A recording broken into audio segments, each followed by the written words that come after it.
We've recently expanded into other areas, including payment processing, tuition management, via our acquisition of tuition management systems, and then also even more recently into the credit union space to process private student loans that are funded in credit unions, as opposed to the historical legacy of First Marblehead, which was large banks, large volume of private student loans, for the sole purpose of packaging them into securities and selling them out in the capital markets. In our space, that business had dried up. So starting several years ago, we really started to expand. And that's relevant to this crowd because it demonstrates what our initial use case was for Alfresco, was the initial private student loan processing. So, of course, a loan has loan documents that are legal documents and need to be signed. And what we're using Alfresco for is really document management in this repository. And it will go all the way through a life cycle of a person applies for a loan, we need to issue them documents. We'll generate them internally and store them in an electronic loan folder, achieving a centralized image of everything that we're doing. And then also the documents come back to us signed through several different channels, whether it be mail or fax or online upload. So we've got maybe a half a dozen systems that are, or maybe a dozen really, systems that are involved integrating to Alfresco for the management of these documents. And we have a scanning-based front end for the paper document. So that's really our core use case. We aren't too much into the internal collaboration space yet. I think that's something we'll be looking forward to in the future. And at this moment, we've really hit maturity in the student loan space, our original use case, and looking to expand it into other domains as we go. What kind of volume do you do in your document processing?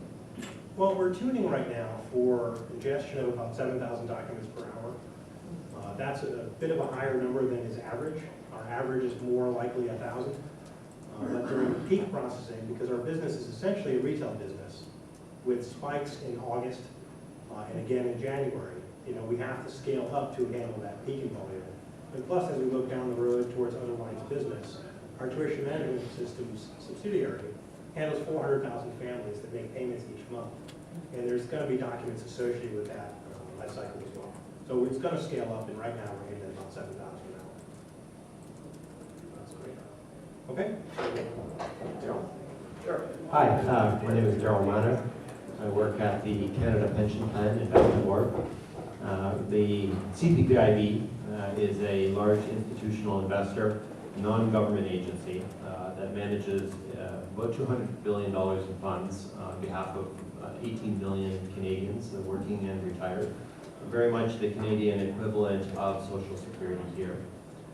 I manage software development teams that support two functions, investment research and portfolio management in the company. We have two separate Alfresco instances, two different groups. One's been using Alfresco for about 4 years. They're really concerned about intake and management of unstructured data we receive from external counterparties, everything from filings to financial statements to research papers that we collaborate with others on. Much more, really I would boil that down to investment operations and oversight of what we hold. The other group has got a distinctly different bent. They're concerned with researching new investment strategies, and so they're much more academic in nature. They're interested in everything from large data set snapshots to storing investment models in the form of anything from MATLAB Excel to programs, kind of merges over into what you might classically think of as code repository material.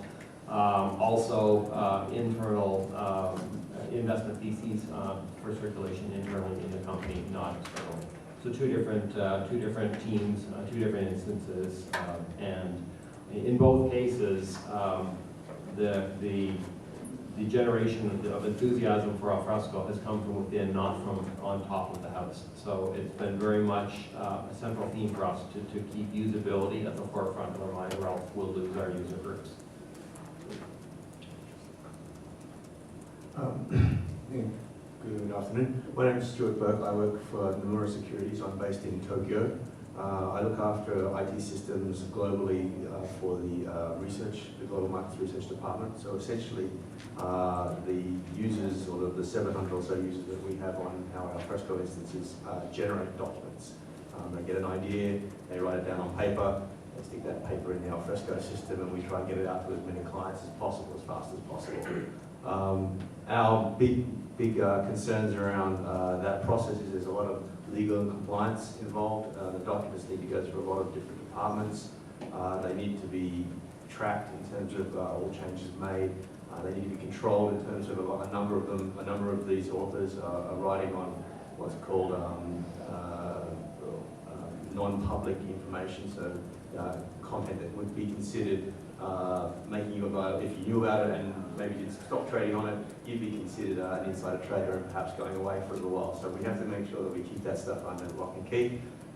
We also, being a Japanese bank, actually work in Japanese and translate into English, but in our regional offices, New York, London, those small little cities, we work in English and we translate back into Japanese. So we have a bidirectional multilingual workflow. In Hong Kong, we also support simplified and traditional Chinese on the platform. So we have quite a complex language skill set to work through. So it's a little bit, the workflows tend to be a little bit convoluted, and again, gives us an extra challenge on the whole platform.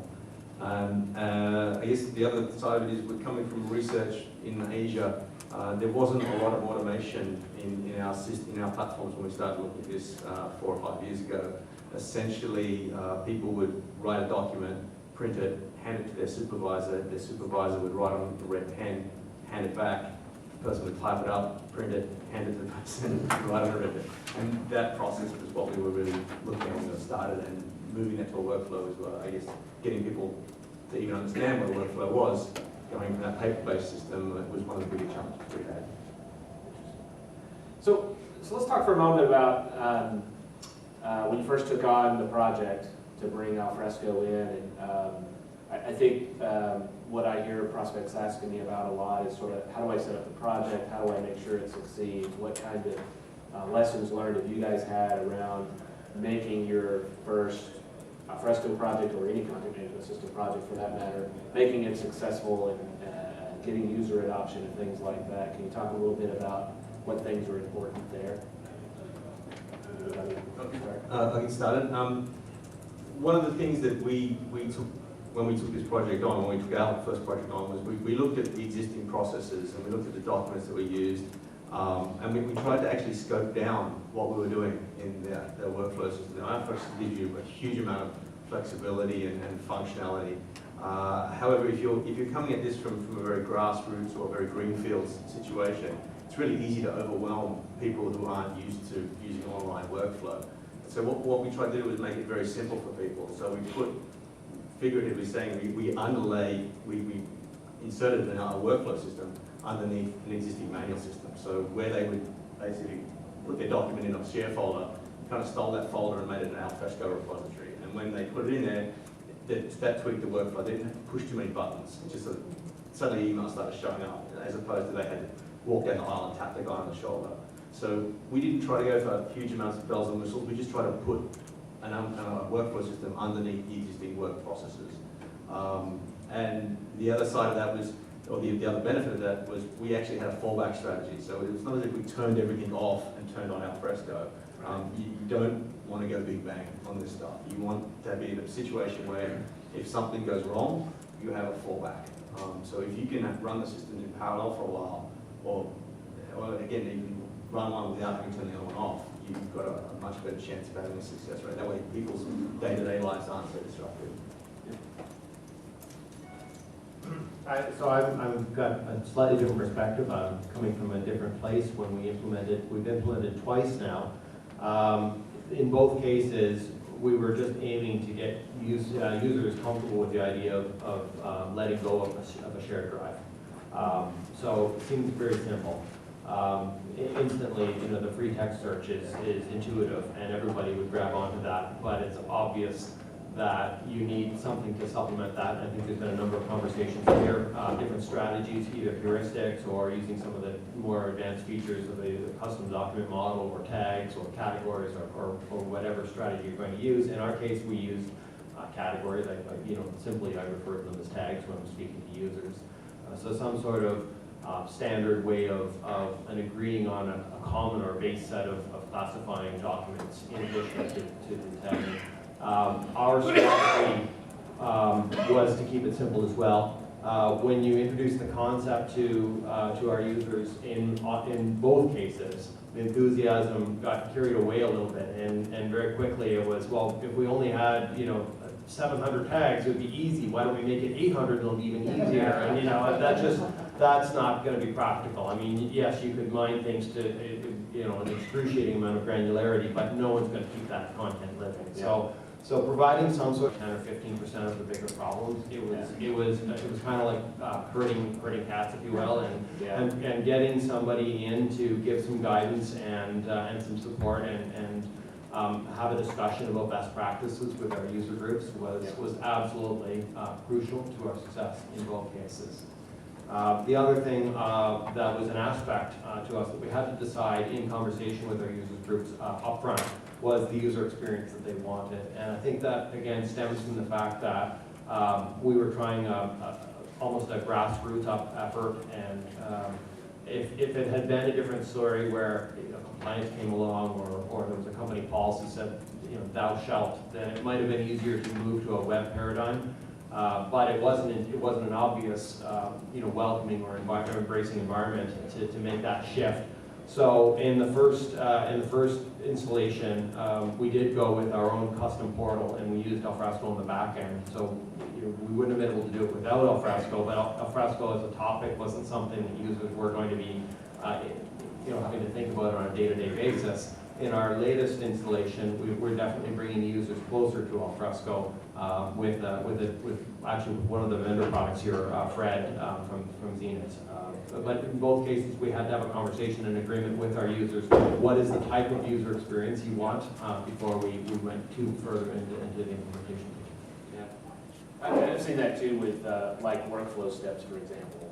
A lot of times people say, I want a lot of workflow, I want a lot of control, and then end users, I don't want that many steps. I'd rather do business the way I normally do and have fewer workflow steps. So you were talking about the tags. If I can have 700, why not 800? I think the same, I don't know if you guys have seen this, but the same with workflow. If you didn't have workflow in place, sometimes you tend to want to do a lot of workflow. But I've heard some of our partners say as a best practice is like, do a fewer amount of workflow steps if you could do it, and add them as you need them. Is that ring true? Yeah, actually, for me, we went back to first principles. We had an agreement on what it meant to have some standards, and in the group that was more academic in nature, having a concept of standards, and then having a concept of validation, and then having a concept of automating that. Leading them through the stages. So we agreed on some standards. We agreed that there was a lot of value in how you organized your content, searched your content. We are about to get into the automation of workflow, but they understand the principle behind it. So that's kind of the thought process that we followed. Yeah, so my experience was actually substantially different, I think, which is interesting to me. We certainly had lots of challenges when we first started. I guess the one advantage I have is with first Marblehead, similar to Stuart's story, is when I first arrived in 2005, we had an army of people with shopping carts, which would literally take paper and put it in a shopping cart and bring it to one person's desk. They would sign it or review it or whatever they had to do, and shopping cart their way over to the next person's desk. We had a pretty easy time convincing everyone that wasn't the best way to do things. And it wasn't really going to scale properly. And we took on a project prior to Alfresco to implement imaging and workflow in support of eliminating paper. That was a very expensive project. It was multi-year. It had lots of consultants, more than I could count. I wasn't driving the project at the time. But the good news about that story was it gave us a project to refer to that didn't go great. It had a lot of difficulty when it first launched. It was very complex. It had grand vision that was never really fulfilled. So we wanted to leverage that pain, if you will. And our biggest motivation for adopting Alfresco was we had to do something.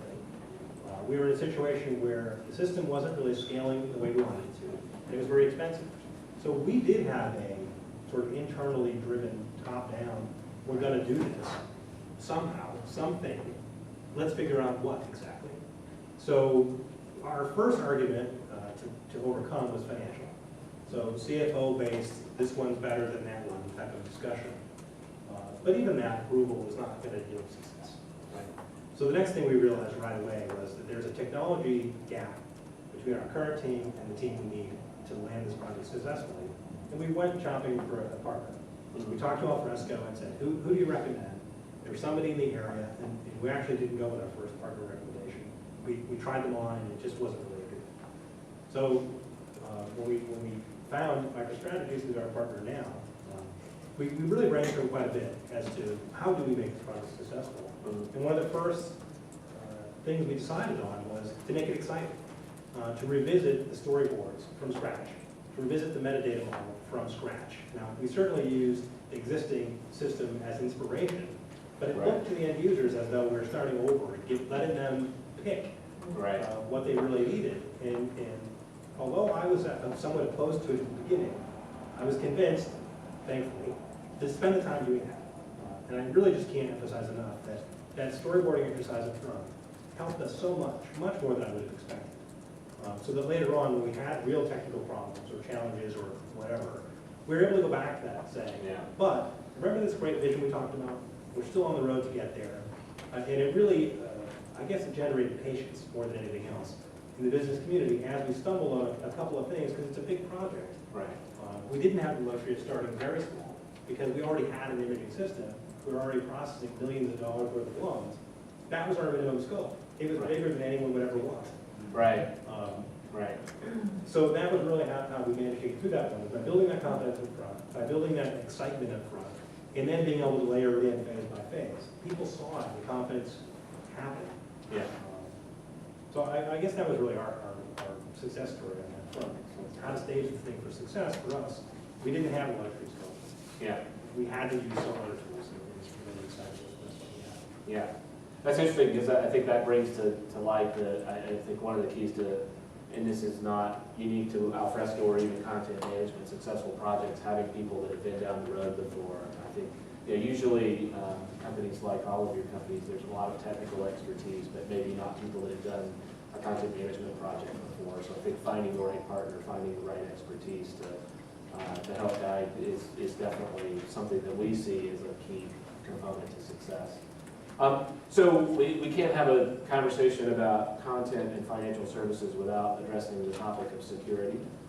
Certainly, everybody needs some level of security, but I would imagine for you, it's probably, if not the first requirement, it's pretty close to the top to keep the content secure and to implement the security practices and the governance that you need. Talk a little bit about the challenges and how you addressed sort of security-related or compliance-related issues with Alfresco. Okay, I'll start on this one, but I think probably the other guys have more topic here. But much like Stuart mentioned, our content is filled with MPI data.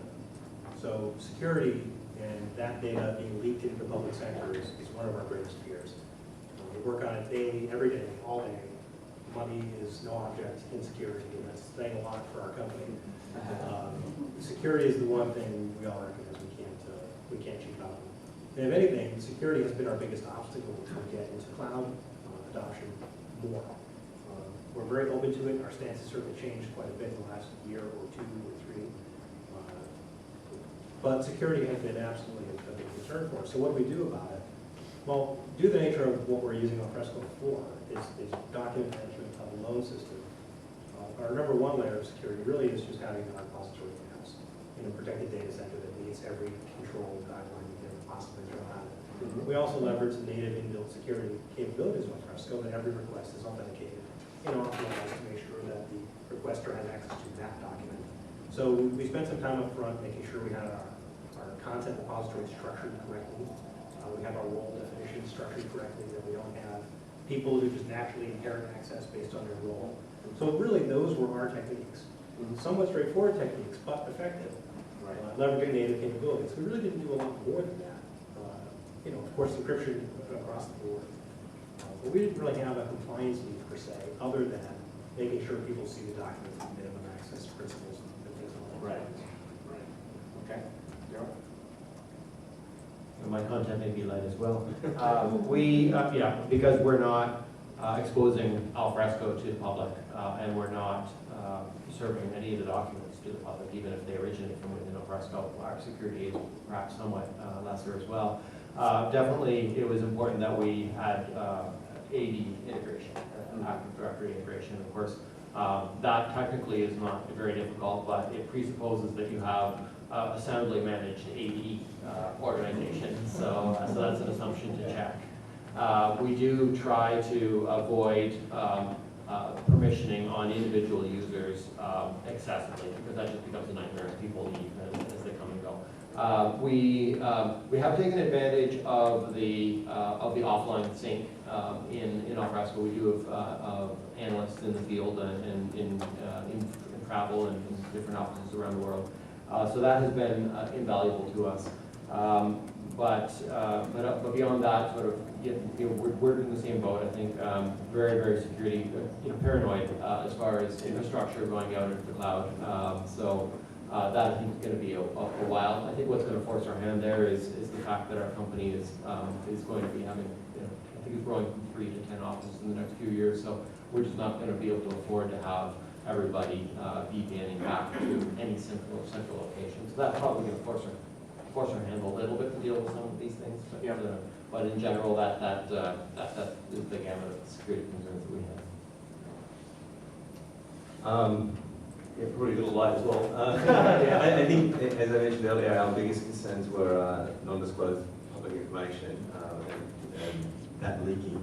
Not leaking necessarily to the public, but just even leaking sideways within the department or leaking out of the department. So in our industry, or in my industry, if the autos analyst is writing something of interest, then we can't actually let the semiconductor analyst know about it. Even more so if we're doing sort of an initial public offering or some very secure kind of work for maybe the investment banking group if they're doing a deal. We need to be able to lock that stuff off as well.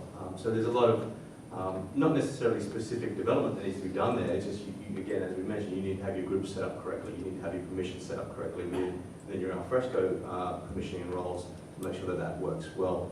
Our other kind of slightly different, I think, is a lot of our research, well, nearly all of our research, I should say, has to go through what we call the supervised analyst process, where we have a regulatory licensed reviewers who check all the legal terminology and basically the terminology in the documents. So everything has to go through that group, which means our workflows have to be set up to make sure that we cover that.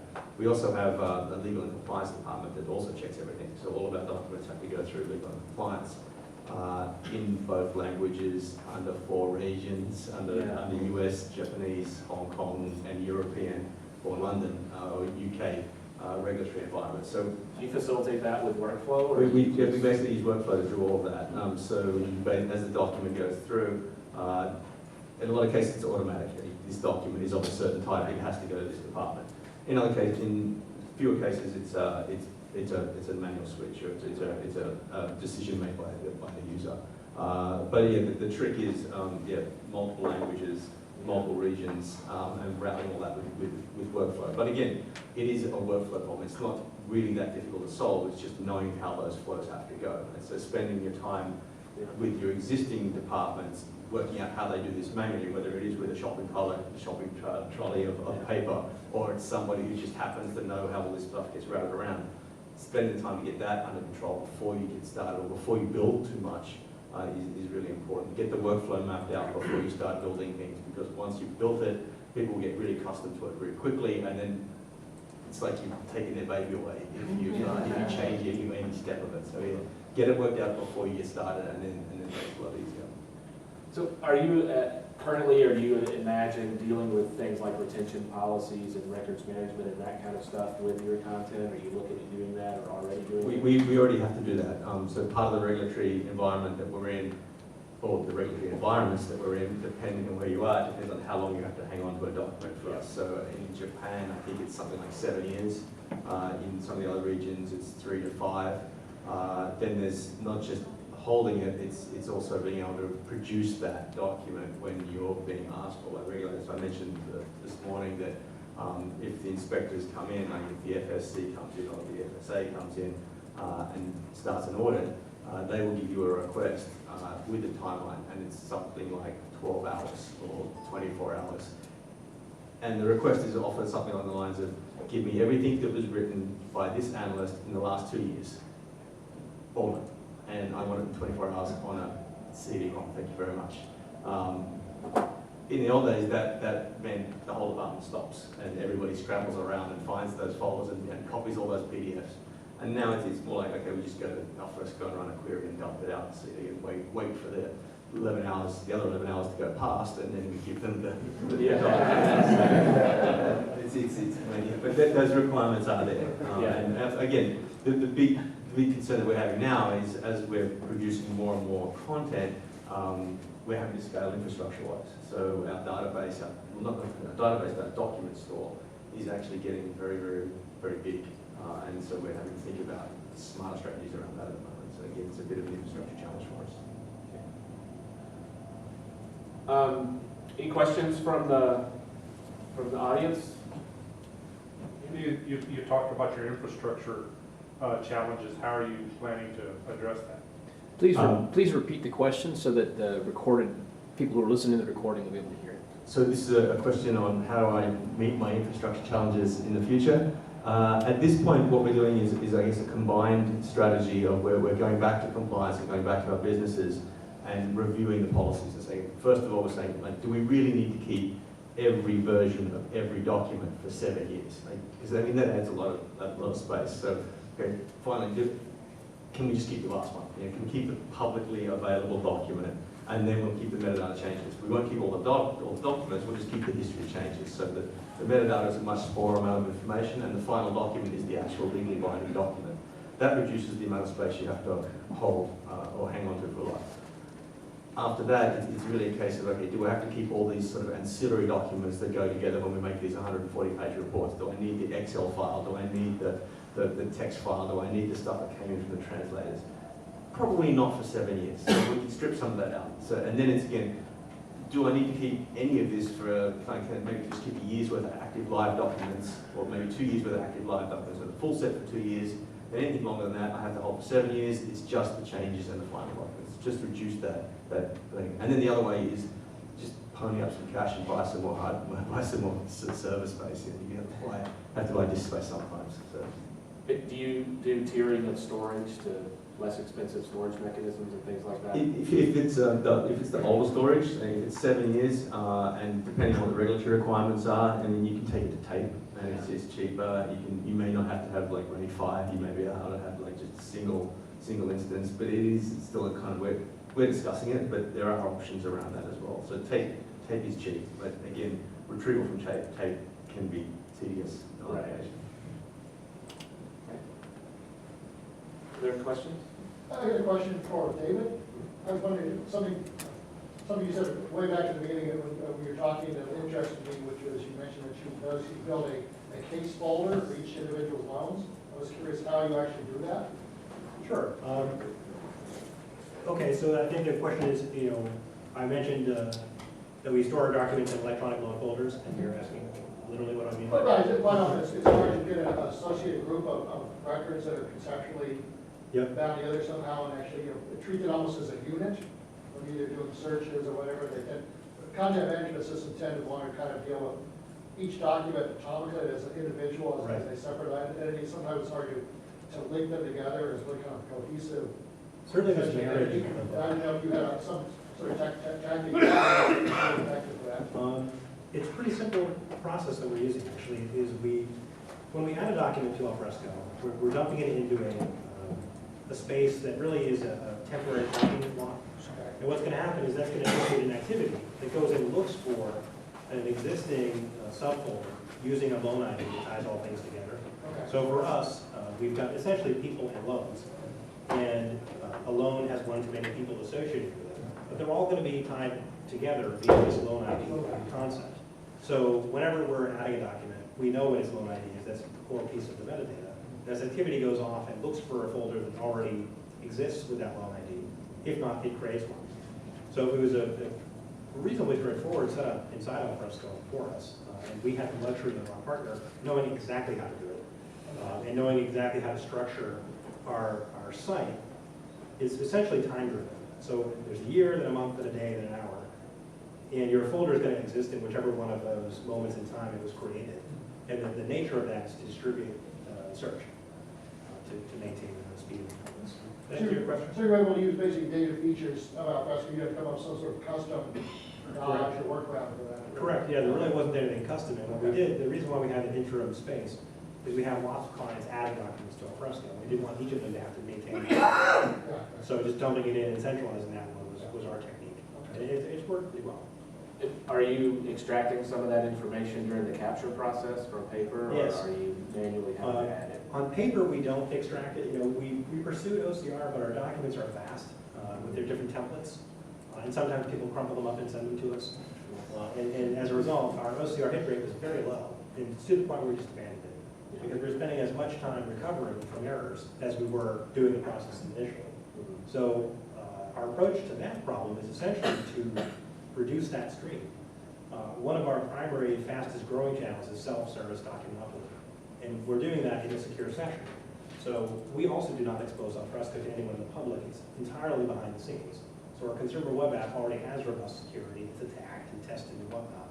And a person will log in, and by then we know who they are. We know what their loan is. We know what their identity is. The documents they upload, we can auto-index. And that's our most reliable way to keep that metadata. And it's the fastest growing channel. Interesting.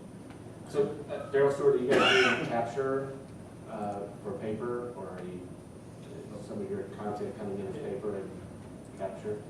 No. Sorry, no. Can I ask just one quick follow-up question then? Sure. The case numbers and stuff, how do you get those? How do you get, so you make sure you have an immutable and unique case ID? We generate them from an Oracle database. We use Okay. the sequences for this one. Okay, yeah. So it's got a primary key up front. Yeah, so not It's natively, unique for our client. Alfresco, but you're actually using a Venture essentially. Yeah. Got like a big table in there. Exactly. So we always have a separate table outside the system that connects the Alfresco node reference to our loan document ID that all the other systems know about. And that was our easiest way to make a spoken up structure of it. You know, just to go back on something that the other gentleman asked about scalability, I'll just offer one more technique we're using there is, you know, we all have the same sort of end state. After you try everything else, you just add more hardware. So we're running a 2-node, 2 CPU, 10 gig of RAM each configuration. To be frank, we weren't really sure how much of a configuration we needed. We needed to try it. Because we had suffered some pain in Alfresco 3, we didn't want to relive that. So we intentionally oversized our Alfresco 4 instance. I think, you know, the consequence of that is a little bit more cost at the expense of, you know, sleeping better at night. But one of the other major techniques I wanted to bring up was this notion of we were heavily virtualized. So we always want to run this system on complete, we use VMware, but I think it doesn't really matter which hypervisor. They made a point being able to tune it quickly, being able to add nodes quickly, being able to move it to different physical hosts quickly. So it's just another technique I would want to offer up that has been very successful for us, and I would definitely recommend it. Another question? Yeah, I was just taking you back to the early stages of your project. You each have used some external partners. What was important to you in the partners you chose? Were they geographically located, you know, in the same vicinity with you? Did they have to have specific kind of expertise, or were there other criteria that you used to pick the partners? For us, geography was critical. We wanted to make sure we had someone in our same time zone. We wanted to make sure we had someone who could sit shoulder to shoulder with us when we needed to. But even more important than that was making sure we had some experience doing the exact conversion we were talking about. So we wanted to make sure we had document management experts, not just in Alfresco, but in other systems as well. so that we could get the lesson learned, because every system has strengths and weaknesses. We really, that was a big part of our original interview processes. Having done this before, really look me in the eye and be honest. What pain points did you have? And so, honesty was one of the main traits I was looking for, because it's unavoidable that there will be issues. And I wanted to make sure we had someone who's willing to come to the table early and help resolve them as a true partner. And we were able to get over the yard of things like using some remote technology, because we're not literally in the same town, but same coast, same time zone. But primarily it was experience doing the same project that we had to do, so we could really trust lessons learned, and some honesty, not insulting mind now. We had to be told everything was fine, and it couldn't wasn't. Any other comments about partner selection criteria? Yeah, I'd say for us, one of the complicating factors in the early days was 4.5 years ago, most software vendors were still suspicious of virtualization. Yeah, my application works fine on physical hardware, don't talk to me if it's virtual. And so there was, I mean, that was a challenge. We had a smart partner certified, but struggling with us, struggling with our infrastructure, and each one wondering whether the problem was something that the other could field or could handle. I mean, those problems have, I think, largely gone away, but that was a complicating factor for us.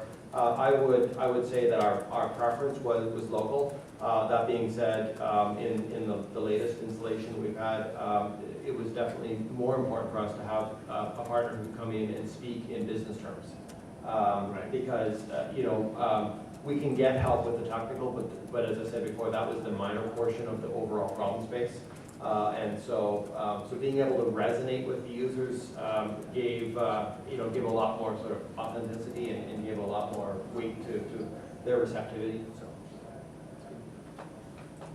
So. Yeah, I'd say, again, geography and experience were the two biggest things for us as well. One, geography, we needed somebody who was located in India, because that's where my development team is, so it wasn't the fact that I could find somebody in Japan. And experience, I needed somebody who'd worked with a Japanese bank before. So I needed somebody in India who'd worked with a Japanese bank before, who'd do Alfresco. They're so easy to find. Luckily, we actually found it. Yeah, once we got through the whole one, we did actually find a very good partner, and they're actually here today. Sequence was the guys we used when we kicked off. They came in as not so much the developers or the architects, but very much as the review and mentor role. So we had a regional team in India, a lot of Java skills, a lot of time on their hands. But we needed that overview. We needed some people who've done it before and who could say, hey, no, wait, this way's better. So that's what we used. It worked really well for us. That's great. Is there another question back here? Yeah, just kind of a nuts and bolts question. How much time did you spend on content modeling before you pushed out implementation? And did you rely on things more like content types or aspects? And what kinds of, how did you make those decisions as you were going through that preparation process? So the questions about how much time we spend on content modeling and sort of content design before we got going. Our applications were a little bit different from that, because we're basically doing more document management. So we spent a lot of time making sure our metadata was correct and our tagging was correct, and that our tagging matched what our downstream systems in terms of our distribution systems, our subscription systems, and our website. We made sure all those systems were in sync across our tagging taxonomy, so when we published something through the workflow, it hit those other sites, and like if you saw autos on the website, you got autos in your email, and it said autos on the document, so it all flowed together. From a website content modeling side point of view, we didn't do so much of that because it's much more of a document repository. But again, it did take us a few months to get that taxonomy right, and we've actually just gone through an exercise recently, a couple of months ago now, where we brought on a whole new division. We brought on the fixed income division, the equity side of things, so we're capital markets now, and we had to redesign all that tagging again. And again, it was basically to cover both those two document models. In the first case, I would say we spent probably about 4 months working on a tagging taxonomy. and a folder structure as well, with the expectation that the folder structure would morph over time, but the tagging would be presumably a little bit more fixed. So no custom document model at all. In the second installation, we've spent, I would say, probably close to 8 months coming up with a document content modeling, and that was 8 months of 2 people sitting there on a day-to-day basis. This was a bit of a hobby project, so I'd have to compress it down. But I think it was definitely an exercise where people would ask for something, digest, mull it over, and then actually put it into practice and try and use it. Oh, wait a minute, that's actually not that workable. Or they think it was workable for them, but then they would ask their peer to work on it for a little bit and make it negative feedback and rinse and repeat. So very light on the technology support. We did use aspects. We did do a custom document model. We've tried to avoid going crazy with it, but going slowly, if we didn't have a deadline, going slowly was our friend in that case. Before you go on, I believe you're the one who mentioned that you're trying to be careful about not getting hundreds of tags. It seems that tags are a little bit easier to start to proliferate than any other type of modeling that's going to go there. How did you constrain, or what did you do to keep people from snapping electrical charges? I'm being taped, I can't answer honestly. I would say so. I'm combining. Alfresco does have tags. User supplied labels and of course categories as well. So categories are definitely an implementation side of things. So you can be a little bit more firm about how you constrain them. That would be the short answer. Is we came up with the taxonomy. At the heart of it, the system, from a usability perspective, only works if people who sit down at the keyboard and want to find something know what their options are. And so labels are great, and they're very fluid, and they can show heat maps and hotspots, and there can be a lot of flexibility, but at the core of it, there was a consensus opinion that we have to understand what the basic working world looks like from that perspective. And so even that, again, as a simple principle, was hard to put into practice. We may have had a given tag that they wanted it to be constrained to a pick list of whatever that is, that choice list is. Within a couple of weeks, that got to be a pick list of hundreds of items, and it got to be hundreds of pick lists, and we had to bring it all the way back again. But at the end of the day, we wanted to be able to publish it, and we needed to be implemented via categories, so that was an IT control. Are we time for one more question? Question for David and perhaps the others. You mentioned that you were previously on version 3 and then you moved on to 4. Could you talk about your upgrade journey? Sure. This is supposed to be a happy occasion. Our upgrade journey actually was problematic. But not all of it is Alfresco's fault. Part of it was self-inflicted.